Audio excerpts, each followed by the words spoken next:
আনিসুর রহমান জিকু কিছুদিন আগে বলেছিলেন, আমি আবারও বাংলাদেশের হয়ে খেলবো, কিন্তু কোচ কাবরেরা যতদিন আছে আমি কখনো খেলতে পারবো না। আমি জানি সে কখনো আমাকে দলে ডাকবে না।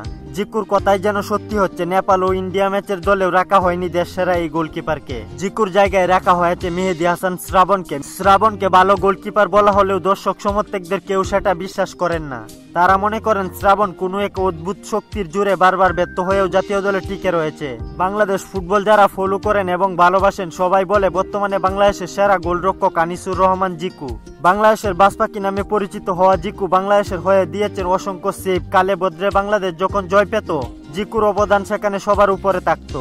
একটা ঘটনায় বাংলাদেশের 5 জন ফুটবলারকে শাস্তি দিয়েছিল বাফুফে। এরপর থেকে সবাইকে দলে ডাকা হলেও কোনো এক অজানা কারণে জিকুকে আর বাংলাদেশ দলে ডাকা হয়নি। কি হতে পারে সেই কারণ? সিন্ডিকেট করে অন্য কাউকে সুযোগ দেওয়া, নাকি অন্য কোনো কারণ আছে?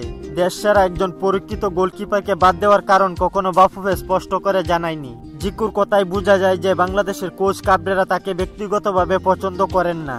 এখন প্রশ্ন হচ্ছে, একটা জাতীয় ফুটবল দলে কি ব্যক্তিগত পছন্দের উপর ভিত্তি করে প্লেয়ার নেওয়া উচিত? বাংলাদেশের ফুটবল ভক্তদের মুখে এখন একটাই দাবি, কাবরেরা হটাও, ফুটবল বাঁচাও। বাফুফে কি এই আবেদন শুনতে পায়? আর শুনলেও কবে কাবরেরাকে বিদায় করা হবে, এই অপেক্ষায় এখন বাংলাদেশের ফুটবল ভক্তরা। খেলাধুলার সকল আপডেট পেতে আমাদের চ্যানেলটি সাবস্ক্রাইব করে পাশেই থাকুন।